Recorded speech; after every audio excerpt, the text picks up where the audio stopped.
So we're just here today to have a quick chat about the Consumer Duty, what it is, and a bit of background information and some expectations for firms now that the duty is in force. So Rachel, the Consumer Duty came into force on the 31st of July this year. Do you want to tell us a little bit about the background to it? Yeah, so it all centres around the new principle, which is Principle 12. And that principle is a new duty for firms to deliver good outcomes for retail customers. So this is an important milestone for the FCA, and it's important for their business and strategy plan. The principle is made up of 3 cross-cutting rules, and these are the anchor to the principles. Firms have to apply those 3 cross-cutting rules to 4 different outcomes.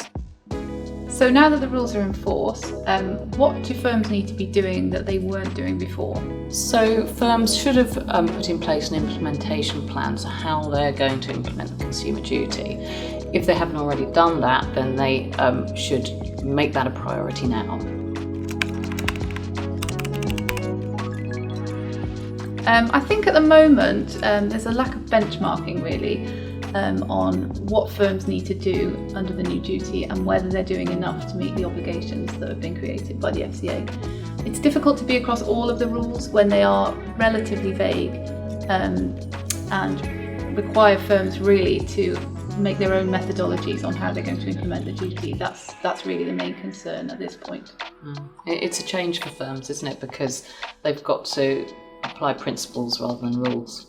Yeah, absolutely. And I think that lack of anything to compare with as well has been particularly difficult with making sure that firms are comfortable that they're doing enough.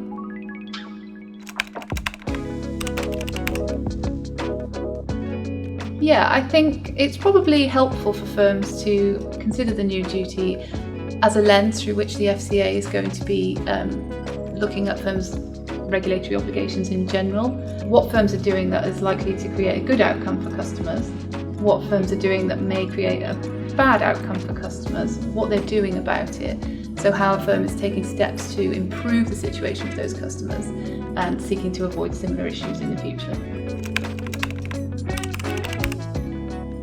So the FCA has given an indication in its 2023 plan. They've already bolstered their resources to ensure that Consumer Duty is embedded effectively within firms, and it's central to their plans for this year, for their technology, and for who they're going to be talking to, firms they're going to be looking at. They've said they're going to be more assertive and more data-led as a regulator, so firms can expect the FCA to be asking questions and requesting information and data to prove what they're saying. I think the main message has got to be prepared. Implementation planning has all been done now, but we recommend firms don't view this as a tick box exercise. The most effective way to protect your business is to evidence what you're doing. So that's testing, reporting, reviewing things like complaints data, renewals, and testing that customer understanding. And to keep asking questions. So how can we improve? What do we need to look out for to ensure good outcomes? How can we record whether improvements are working? And I think the main thing to think about is if the FCA did come knocking, have we got that evidentiary base that we've complied? So the planning stage was important, but the FCA wants to see that the duty is making firms really think about continuous improvement. It's not something to draw a line under now that the duty is in force. I think that's right, and it also needs to be at board level. So it's no good just having a compliance team that's done all the work. It needs to be reported upwards, right to the top, so that those who are making those executive decisions that have senior management functions actually have oversight, and that data is being looked at from top level, and also the Consumer Duty to champion, who's been appointed at board level, will be challenging those decisions that are made. And really there needs to be board level minutes evidencing that happens at that level. So the easiest way really to tackle the duty is to go back to the guidance, break everything down, and look at those 4 outcome areas. So you need to look at each individual products, for example, or you can group the products together. What's more appropriate for your firm? So specifically in relation to price and value, what should firms be looking at? Yeah, so full price and value, One of the things to look at is the nature of the product or service. What are the benefits that a customer would reasonably be expected to get from that product? Is it in there? What are the qualities that a customer would reasonably expect? Are there any limitations that a customer might not be expecting, or the scope of, for example, the scope of cover?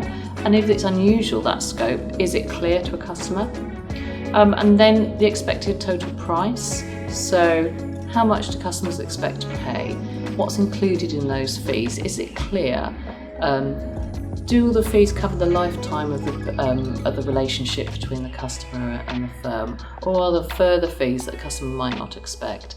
And is that fair and reasonable? So, because the Consumer Duty is so principle-based, it means that every firm is going to have to look at its own products and its own customers and apply those cross-cutting rules to its own situation. Every single product needs to be individually looked at, and those cross-cutting rules and those principles need to be applied. Yes, definitely. And I think really in summary, we can say that there's a lot going on with the duty.